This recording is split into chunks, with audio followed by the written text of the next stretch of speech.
শিক্ষক নিয়োগ দুর্নীতি কাণ্ডে সিআইডির হাতে গ্রেপ্তার হলেন স্কুল সার্ভিস কমিশনের পশ্চিমাঞ্চল এবং উত্তরাঞ্চলের প্রাক্তন চেয়ারম্যান শেখ সিরাজউদ্দিন। গতকাল রাতেই তাকে গ্রেপ্তার করেছে সিআইডি। আজ তাকে বাঁকুড়া জেলা আদালতে পেশ করা হয়।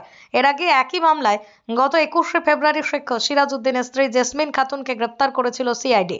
স্কুল শিক্ষা দপ্তর ও পুলিশ সূত্রে জানা যায় যে 2016 সালের পর থেকেই 2024-এর গোড়া পর্যন্ত স্কুল সার্ভিস কমিশনের পশ্চিমাঞ্চল এবং উত্তরাঞ্চলের চেয়ারম্যান পদে ছিলেন শালদিহা কলেজের অধ্যক্ষ শেখ সিরাজউদ্দিন। পদে থাকার সময় নিজের প্রভাব খাটিয়ে বাতিল হয়ে যাওয়া একটি প্যানেলের ভিত্তিতে স্ত্রী জেসমিন খাতুনকে স্কুল শিক্ষিকা হিসেবে চাকরি পাইয়ে দেওয়ার অভিযোগ উঠেছিল তার স্বামী শেখ সিরাজউদ্দিনের বিরুদ্ধে। অভিযোগ পেতেই ঘটনার তদন্তভার হাতে নিয়েছিলেন সিআইডির আধিকারিকরা। তদন্ত চলাকালীন তারা জানতে পারেন যে বাতিল হয়ে যাওয়া প্যানেলের ভিত্তিতেই 2019 সালে শেখ সিরাজউদ্দিন তার স্ত্রী জেসমিন খাতুনকে চাকরি পাইয়ে দিয়েছিলেন। এরপরে গত 21শে ফেব্রুয়ারি তাকে গ্রেপ্তার করা হয়। এদিকে স্ত্রী গ্রেপ্তার হওয়ার আগে থেকেই নিজের আগাম জামিনের জন্য চেষ্টা চালাচ্ছিলেন সিরাজউদ্দিন, কিন্তু শেষ পর্যন্ত তার সেই আবেদন আদালত নামঞ্জুর করে দিয়েছিল। তারপরেই গা ঢাকা দিয়েছিল সিরাজউদ্দিন, তবে গা ঢাকা দিয়েও শেষ রক্ষা হয়নি তার। গতকাল রাতেই তাকে গ্রেপ্তার করার পর আজ তাকে আদালতে পেশ করা হয়। তার বিরুদ্ধে অভিযোগ হচ্ছে চাকরি দুর্নীতি মামলায় তিনি ওয়েস্টার্ন এবং নর্দার্ন রিজিয়নের চেয়ারম্যান ছিলেন যখন তার স্ত্রী চাকরি পায়। এটাই তার বিরুদ্ধে মূলত অভিযোগ হয়ে আছে। আর আজকে তাকে সিআইডি প্রোডাকশন করেছিল কোর্টে।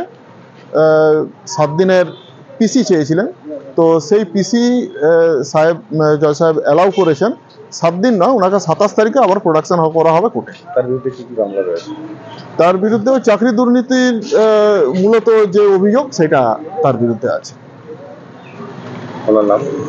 আমার নাম রতিন কুমার দে। কতুলপুরে সর্বপ্রথম এমআরআই পরিষেবা যুক্ত 110 বেডের মাল্টি স্পেশালিটি হসপিটাল হল মেডিকেয়ার জেনারেল হসপিটাল। স্বাস্থ্যসাথী মান্যতাপ্রাপ্ত এই হসপিটালে রয়েছে AC, non AC cabin, modern OT, ICCU, NICU, micro surgery, dialysis বিভাগ, ব্রেন ও spine surgery, cancer surgery, lift সহ নানান পরিষেবা। এছাড়াও রয়েছে সিটি স্ক্যান পরিষেবা যুক্ত নিজস্ব ডায়াগনস্টিক সেন্টার, ডক্টর চেম্বার্স, ওষুধের দোকান সহ 24 ঘন্টা অ্যাম্বুলেন্স পরিষেবা। 24 ঘন্টা অ্যাক্সিডেন্ট এমার্জেন্সি, রোগীর সুচিকিৎসা, সুপরিষেবা এবং সুস্বাস্থ্যই হল আমাদের মূল লক্ষ্য। ঠিকানা সরিষাদিঘি, কতুলপুর, বাঁকুড়া। যোগাযোগ নম্বর 9434216662 অথবা যোগাযোগ করুন 9732212924 এই নম্বরে।